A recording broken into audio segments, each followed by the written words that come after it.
Hey guys, it's me again, Nova, the edgy karate guy, your Tekken buddy. Let's talk about back to basics. I'm just kidding. This video is more focused on Jin specifically. So, as we already know, wall splatting heat smashes are gone for good. That means Jin's super button, his trademark, heat silver bullet, his superpower is gone. Now, of course, I will make a disclaimer to avoid misconceptions. If this is being done for the sake of the greater good and the overall health of the game as a whole, of the greater good of Tekken 8 as a whole, then by all means, good riddance. I am personally fine with it. I can live with that. As you guys know, I was always against the distance wall splatting property of his heat smash, so I can live with that.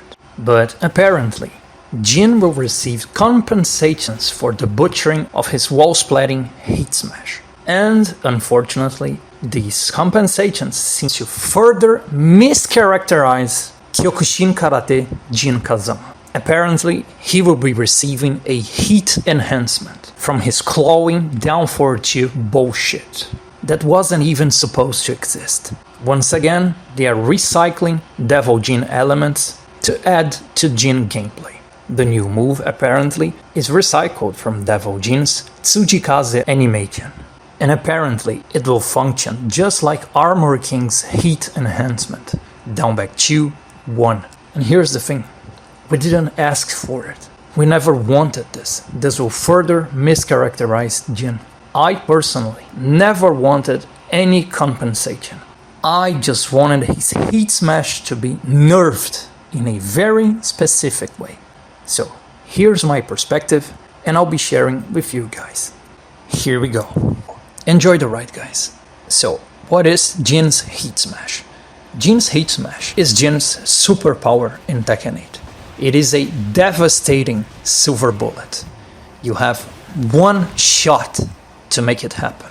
So, it is best used as a whiff punisher, since his damaging lows are reactable and you can't mix the heat smash with his damaging lows. You have the variation number 1 for max damage in open space. And you have the superpowered variation number 2, which leads into a devastating, distant wall splat. If you land it and fully optimize it, half of your opponent's health is gone. Also, what is Jin's heat smash? Jin's heat smash is pretty much an enhanced FF2, Seiken Gyakutsuki. Same range, same startup, same animation. It's worth mentioning, Jin FF2 is a wall splat. His variation number 2 is a combination of FF2, Seiken Gyakutsuki, Mawashi NP, a circular elbow, and it ends with FF4 animation, Yokogiri. The sidekick from Jin's heat smash variation number 2 is pretty much Jin's FF4. So, in my ideal vision for this move, Jin's heat smash number 2 would have the same properties as Jin FF4.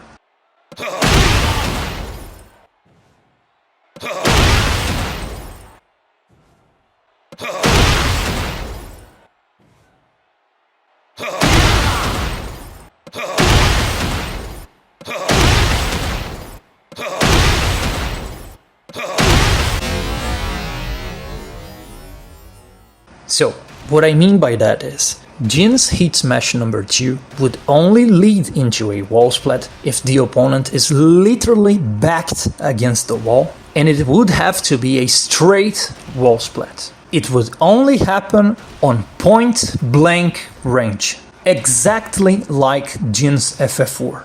That was my ideal vision, that is my proposition for Jin's heat smash. And as we go further, I'll give you guys my reasoning for why it should have been like this from the very beginning. His heat smash is the only one in the game which should lead into a wall splat, and only under these strict conditions, and no one else would have them. There are two reasons I would want Jin to maintain a severely nerfed heat smash, but still keeping a straight wall splat from point blank range.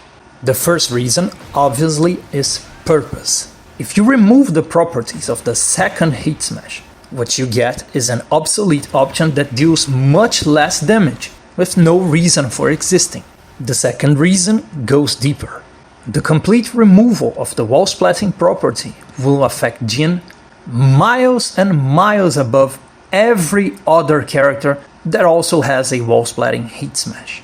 Because Jin's heat state is his heat smash. And I don't mean the usage of the heat smash per se, but its existence.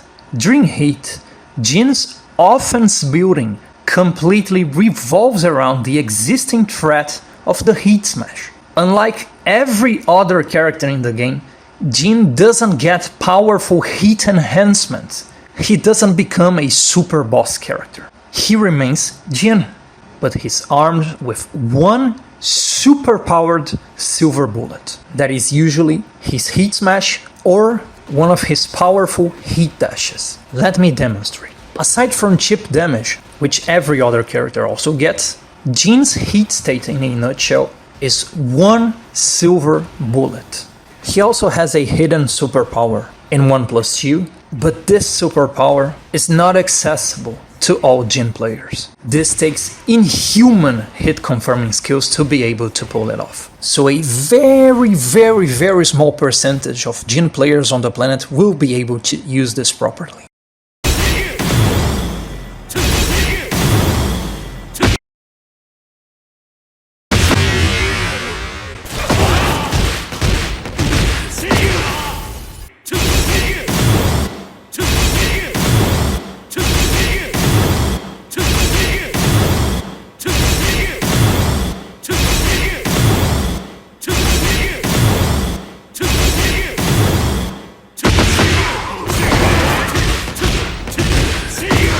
But anyway, I digress. What I mean is, Jin's hit state is his silver bullet. This is not the reality of all the other characters, including those that do have a wall-splatting heat smash. Since Jin doesn't get heat enhancements, his lows do not get enhanced, he doesn't get guard-breaking highs, and his damaging lows remain reactable. He needs his powerful heat smash to build a cohesive offense during heat. While heat is active, because of the looming threat of the wall-splatting heat smash, your poking becomes more effective. This starts working better, for example. Even though you're fully exposed from start to finish, the opponent gets to be more passive. And you also get the luxury to use more useful highs, because the opponent cannot YOLO duck without risking the entire round on this YOLO duck. Jin's entire offense building in heat revolves around the existence of his powerful heat smash. Unlike the other characters, in every character's heat state, they become a super-powered version of the character. They receive multiple superpowers, multiple heat enhancements with different properties, powers, and applications. When it comes to Jin, his heat smash is his superpower.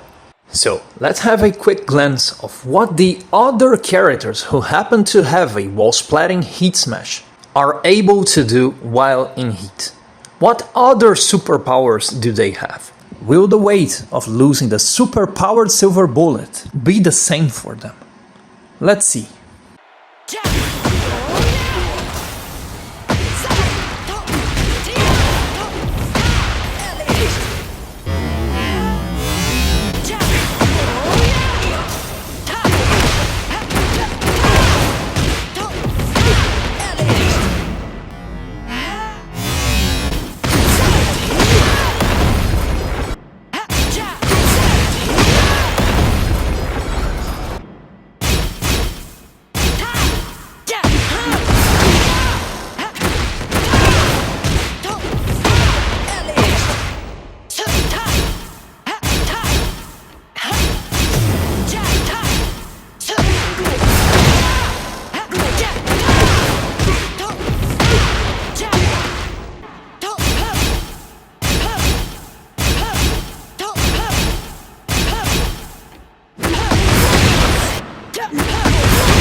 Well, that was my perspective, that was my ideal vision, but obviously we will get none of it. We will pay for the sins of every other character.